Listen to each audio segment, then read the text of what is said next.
6ನೇ ಪಾಯಿಂಟ್ನಲ್ಲಿ ಅಸ್ಥಿಪಂಜರ ಮೂಳೆಗಳು ಪತ್ತೆಯಾದ ಪ್ರಕರಣಕ್ಕೆ ಸಂಬಂಧಪಟ್ಟಂತೆ ಸ್ಥಳದಲ್ಲಿರುವಂತಹ ಎಫ್ಎಸ್ಎಲ್ ಅಧಿಕಾರಿಗಳಿಂದ ಮೂಳೆಗಳ ಪರಿಶೀಲನೆಯನ್ನ ನಡೆಸಲಾಗ್ತಾ ಇದೆ. ಅಸ್ಥಿಪಂಜರ ಹೊಂದಿರುವಂತದ್ದು ಹೆಚ್ಚಿನ ಪರೀಕ್ಷೆಗಾಗಿ ಎಫ್ಎಸ್ಎಲ್ ಲ್ಯಾಬ್ಗೆ ಮೂಳೆಗಳನ್ನ ರವಾನೆ ಮಾಡಲಾಗಿದೆ. ಪ್ರಮುಖವಾಗಿ ಅಸ್ಥಿಪಂಜರ ಸಿಕ್ತು ಅಂತ ತಿಳಿತಾ ಇದ್ದ ಹಾಗೆಯೇ ಸದ್ಯದ ಮಟ್ಟಿಗೆ ಸಾಕಷ್ಟು ಕುತೂಹಲವನ್ನ ಕೆರಳಿಸಿತ್ತು. ಯಾರದ್ದು, ಮಹಿಳೆಯದ್ದ ಅಥವಾ ಪುರುಷನದ್ದ ಅಂತ. ಈಗ 6ನೇ ಪಾಯಿಂಟ್ ನಲ್ಲಿ ಸಿಕ್ಕಂತ ಅಸ್ಥಿಪಂಜರದ ಮೂಳೆಗಳು ಸದ್ಯಕ್ಕೆ ಒಬ್ಬ ಪುರುಷನದ್ದು ಅಂತ ತಿಳಿದು ಬಂದಿರುವಂತದ್ದು. ಪುರುಷನ ಮೂಳೆ ಅಂತ ಖಚಿತಪಡಿಸಿದ್ದಾರೆ ಎಫ್ಎಸ್ಎಲ್ ಅಧಿಕಾರಿಗಳು. ಗಂಡಸಿನ ಮೂಳೆ ಪತ್ತೆಯಾಗಿರುವ ವಿಚಾರಕ್ಕೆ ಸಂಬಂಧಪಟ್ಟಂತೆ ಲ್ಯಾಬ್ಗೆ ಮೂಳೆಗಳನ್ನ ರವಾನೆ ಮಾಡಲಾಗಿದೆ.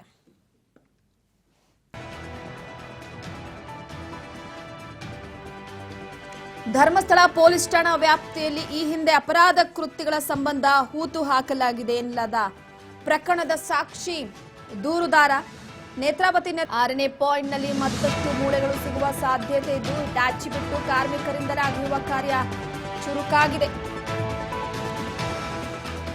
ಅನಾಮಿಕ ವ್ಯಕ್ತಿ ಮನವಿಯನ್ನ ಮಾಡಿಕೊಂಡಿದ್ದಾನೆ ಎಸ್ಐಟಿ ಅಧಿಕಾರಿಗಳು. ಇನ್ನಷ್ಟು ಆಳವನ್ನ ಅಗಿಬೇಕು ಅಂತ ಅನಾಮಿಕ ಮನವಿಯನ್ನ ಮಾಡಿಕೊಂಡಿರುವಂತದ್ದು. ಸೊ ಹಾಗಾಗಿ ಎಸ್ಐಟಿ ಅಧಿಕಾರಿಗಳು ಇನ್ನಷ್ಟು ಆಳಕ್ಕೆ ಅಗೆಯುವಂತಹ ಕೆಲಸಕ್ಕೆ ಮುಂದಾಗ್ತಿದ್ದಾರೆ. ಇನ್ನಷ್ಟು ಮೂಳೆಗಳು ಸಿಗುವ ಸಾಧ್ಯತೆ ಇರುವಂತಹ ಹಿನ್ನೆಲೆಯಲ್ಲಿ ಆತ ಹೇಳಿದಂತೆಯೇ ಎಸ್ಐಟಿ ಅಧಿಕಾರಿಗಳು ಈಗ ಮತ್ತಷ್ಟು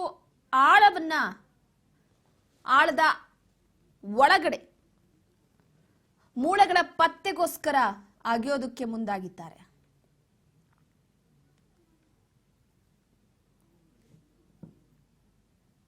ಅಪ್ಪಾಜಿ ಮೊಬೈಲಿಗೆ ಸೇತುವೆದಲ್ಲ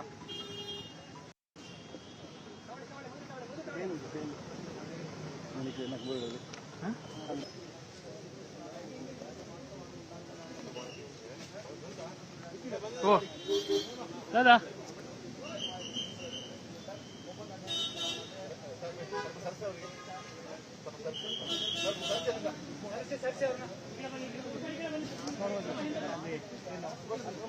ಕಿಶನ್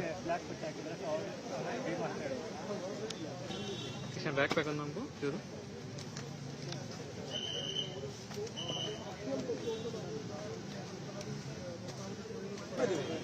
ಆ ಕಡೆ ಸರಿ ಸಾಕಾಗುತ್ತೆ.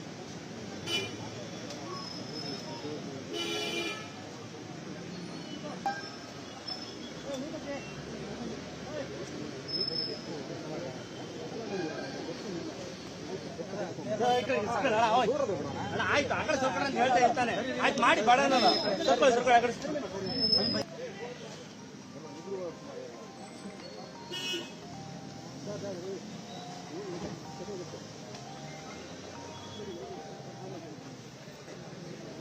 ಬೈಟ್ ಮುಗ್ಲು ಅಡ್ಡವಲ್ಲ ರೀ ಕಿಶನ್ ಸರ್ ಸ್ವಲ್ಪ ಆಯ್ತು.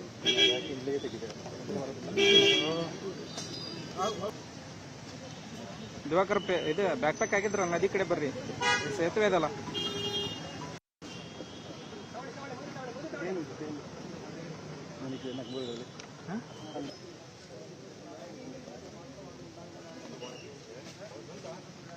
ಓ ದಾದಾ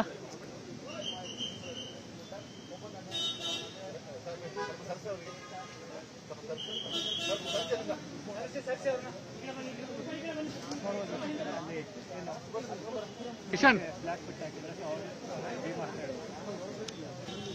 ಬ್ಯಾಕ್ ಪ್ಯಾಕ್ ಒಂದು ನಮಗೂ ಚೂರು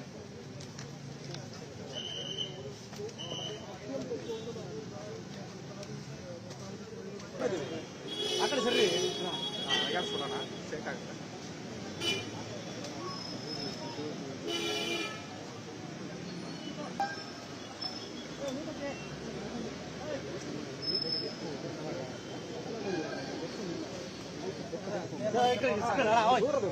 ಆಯ್ತು ಆ ಕಡೆ ಸ್ವಲ್ಪ ಹೇಳ್ತಾ ಇರ್ತಾನೆ.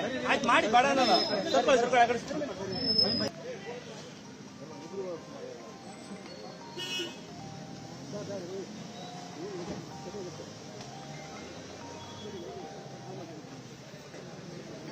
ಬೈಟ್ ಮುಗ್ಲು ಅಡ್ಡವಲ್ಲ ರೀ ಕಿಶನ್ ಸರ್ ಸ್ವಲ್ಪ ಆಯ್ತು.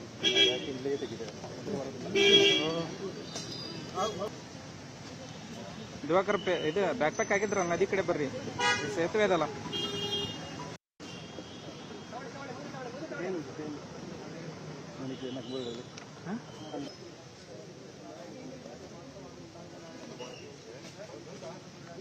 ಓ ಎಸ್, ಪ್ರಮುಖವಾಗಿ ಒಂದು ಕಡೆ ಸದ್ಯದ ಮಟ್ಟಿಗೆ ಈಗಾಗಲೇ FSL ವರದಿ ಬಹಿರಂಗಪಡಿಸಿದ್ದೆ ಪುರುಷನದ್ದು ಅಂತ. 1 ಆಯ್ತು, 2 ಆಯ್ತು, 3 ಆಯ್ತು, 4, 5 ಈ ರೀತಿಯಾಗಿ ಪಾಯಿಂಟ್ ಔಟ್ ಮಾಡಿದಂತ ಸ್ಥಳದಲ್ಲಿ ಅಗೆಯಲಾಗ್ತಾ ಇತ್ತು. ದಿನ ಆ ಸ್ಥಳವನ್ನ ಅಗೆಯುವಂತ ಸಂದರ್ಭದಲ್ಲಿ ಸ್ವಲ್ಪ ನಿರಾಸೆ ಆಗ್ತಿತ್ತು, ಯಾಕಂದ್ರೆ ಯಾವುದೇ ಅಸ್ಥಿಪಂಜರ ಸಿಗ್ಲಿಲ್ವಲ್ಲ ಅಂತ. ಸೊ ಅಂತೂ ಫೈನಲಿ ಈಗ 6ನೇ ಸ್ಥಳದಲ್ಲಿ ಉತ್ಖನನ ನಡೆಸಲಾಯಿತು. 6ನೇ ಸ್ಥಳದಲ್ಲಿ ಮೂಳೆ ಸಿಕ್ಕಿದೆ. ಅದು ಪುರುಷನ ಅಸ್ಥಿ ಪಂಜರದ ಕೈ ಭಾಗದ ಮೂಳೆ. ಸೊ ಈಗಾಗಲೇ ಪರೀಕ್ಷೆಯನ್ನು ನಡೆಸಿದಂತ FSL ಅಧಿಕಾರಿಗಳು ಇನ್ನಷ್ಟು ಮೂಳೆಗಳನ್ನ ಕಲೆ ಹಾಕ್ತಿದ್ದಾರೆ. ಮೃತದೇಹದ ಪ್ರತಿಯೊಂದು ಮೂಳೆಗಳನ್ನ ಕಲೆ ಹಾಕ್ತಿದ್ದಾರೆ. ಅದಾದ ನಂತರವಾಗಿ FSL ಅಧಿಕಾರಿಗಳು ಅದರ ಬಗ್ಗೆ ಮಾಹಿತಿ ಕೊಡ್ತಾರೆ. ಸಿಕ್ಕಂತಹ ಪ್ರತಿ ಕಳೆಬರಹದ ವಿಚಾರಕ್ಕೆ ಸಂಬಂಧಪಟ್ಟಂತೆ GPS ಅಳವಡಿಸಿಕೊಂಡು ಅದನ್ನ ಅಪ್ಡೇಟ್ ಮಾಡಲಾಗ್ತಾ ಇದೆ ಪ್ರಮುಖವಾಗಿ. ಸೊ ಹಾಗಾಗಿ ಸದ್ಯದ ಮಟ್ಟಿಗೆ FSL ಅಧಿಕಾರಿಗಳು ಈಗ ಫುಲ್ ಆಕ್ಟಿವ್ ಆಗಿದ್ದಾರೆ.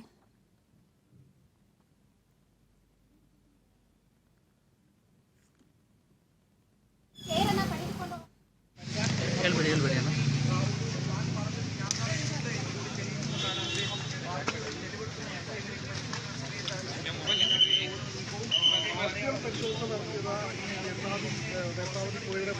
കാലഘട്ടത്തെ സമീപത്തെ വനമേഖലയോട് ചേർന്നാണ് ആ ഭാഗത്തുനിന്ന് തൊട്ടടുത്തുള്ള പാലത്തിന് സമീപത്തേക്കുള്ള പ്രദേശത്തെ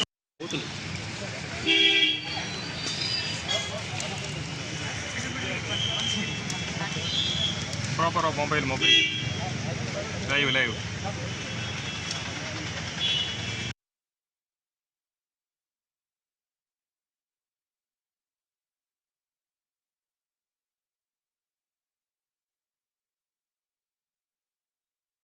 ಇಲ್ಲೊಂದಿದೆ ಅಲ್ಲಿ ಮಾರ್ಕ್ ಹಾಕಿದ್ದಾರೆ.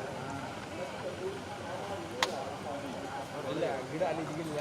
ಅದೇ ಅಲ್ಲ ಇದೆ.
ಅವನ ಗ್ರೂಪ್ ಇಲ್ಲಲ್ಲ.